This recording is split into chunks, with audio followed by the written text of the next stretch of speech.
So I've had this less than a day and it is already broken. And I mean, that camera hump didn't look great anyway, but with that smash, it somehow looks worse. Look how bad it is. Look how bad that is. Like, you can cut yourself on that real easy. So to confirm things, it did actually arrive as broken as it is now. I haven't been carrying it around for days and I didn't drop it or anything like that. It just happened to be this broken when I got it. And I'm not gonna name names or anything. If you wanna waste your money like I did, just type in iPhone 11 dummy into Google and you'll be able to get one too. But just be careful, the quality control isn't quite there.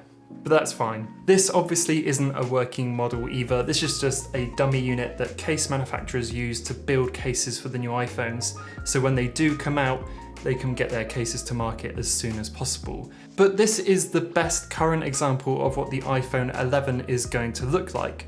So let's dive into the rumor and leak-filled land of the iPhone 11.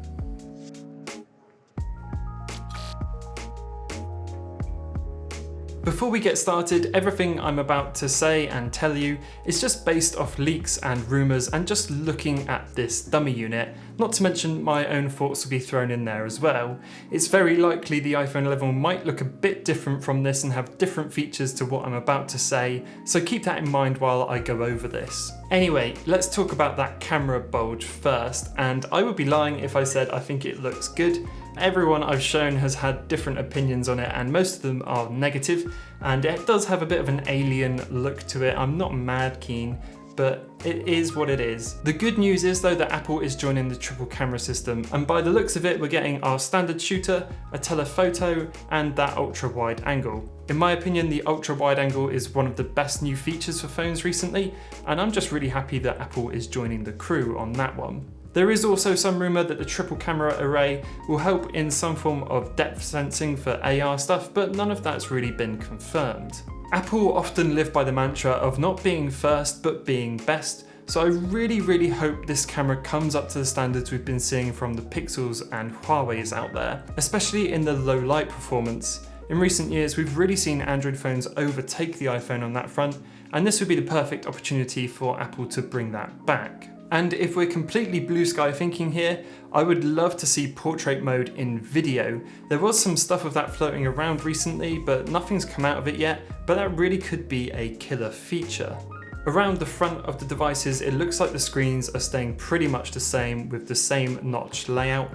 There was a rumour that might get smaller this year, but from this and other stuff I've seen online, it looks like it's going to be staying exactly the same. Resolution and technology will stay the same as well, so for the iPhone 11 and 11 Max, that's an OLED Quad HD display, and for the iPhone 11R, it looks like it's going to keep that somewhat controversial, not quite full HD Liquid Retina LCD. With phones like the Galaxy S10 and the OnePlus 7 Pro showing that beautiful all-screen design, I'm a little disappointed Apple couldn't ditch the notch this year round. However, they are all in on Face ID, so switching to something else like an under-screen fingerprint scanner just doesn't really make sense for them. I imagine when they manage to suss out how to put Face ID under the screen so there's no notch, that's when we'll really see a full-screen device from Apple, maybe the next iPhones in 2020. One of the sadder points of this redesign though is it looks like they're not switching to USB-C. There's still the Lightning port here, and I think that's a real shame. All of Apple's MacBooks currently charge through USB-C, and the iPad Pro does as well now. So in my mind it makes total sense to switch over, but I can understand their hesitance. Apple must be making a huge amount of money through the Lightning port and its proprietary nature, so cutting that off would be a hard decision to make. Also, going through the mess of having all of their existing customers have to adapt their current accessories or to change them completely must be a real headache to figure out. There's also rumour that the iPhone 11 is introducing the wireless power share we've seen from Huawei and Samsung, which allows you to wirelessly charge another device by placing it on the back of your phone. This would make total sense with the new AirPods, which have got wireless charging built in, and the Apple Watch, which has always charged wirelessly. Being able to plop that on the back of your iPhone when you're in a bit of a pinch could be a real game changer for Apple. One thing that I really hope Apple does this year is to pop fast charging in the box. It would be a real slap in the face if they didn't, considering even low-end Android devices have that in the box too. The iPad Pro comes with a fast charger, so there's really no reason they shouldn't put one in there. Just pop it in the box and we can have it. That would be great. Lastly, it looks like the iPhone 11 is going to be a little bit thicker this year round if this dummy unit is anything to go off. And while I would love that to be a bigger battery, and who knows, you never know, they might give us one, and if they did, everyone would like that. I think more than anything it's to do with the ergonomics of that bump and to make it appear a little less, let's say, protrudent. Oh, and one more thing for hardware. It looks like the Force Touch, which was introduced with the iPhone 6s, is going to be quietly axed this year. It looks like Apple is going to replace that with a Haptic Touch, which is what they introduced with the iPhone XR this year, and that's going to be taking over in general. I imagine they're doing that because literally no one uses Force Touch and it's probably quite expensive to implement. Overall, it looks like these devices are going to be super similar to the iPhone XS and even the iPhone X. So if you liked those phones, I really don't think you'll have a problem enjoying the iPhone 11. Let's talk about the other iPhone 11 models though. It looks like the iPhone 11 will follow in the footsteps of the current iPhone XS lineup. So it looks like we're going to get an iPhone 11, an iPhone 11 Max and an iPhone 11R.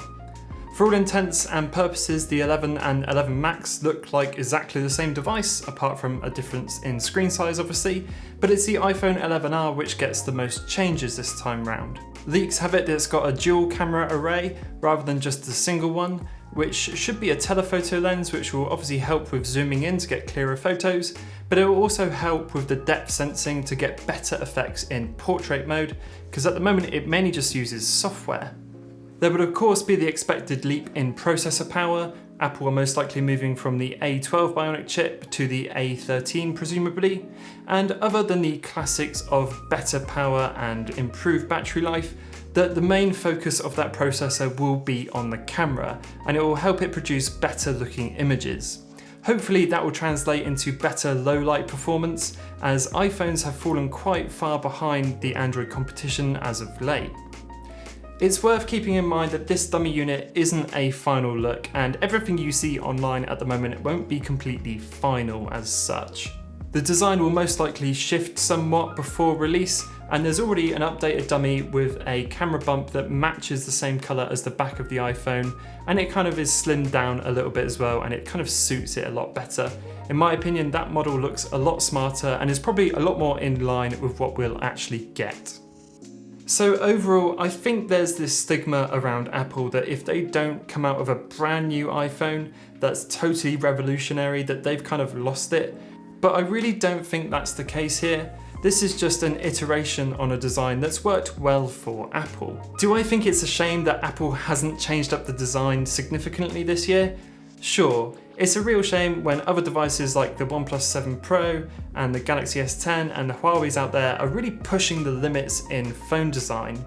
But I'm sure this will sell in droves, and Apple probably aren't too worried about that. Anyway, that rounds up this video. Do tell me what you think in the comments below. I'd love to have your opinion on what you think this new camera bump is like. Obviously mine looks a lot worse than everybody else's because it's completely smashed, but I'd love to hear your opinion regardless. Anyway, if you like this video, pop a like, and if you loved it, pop a sub, and I will see you all in the next one.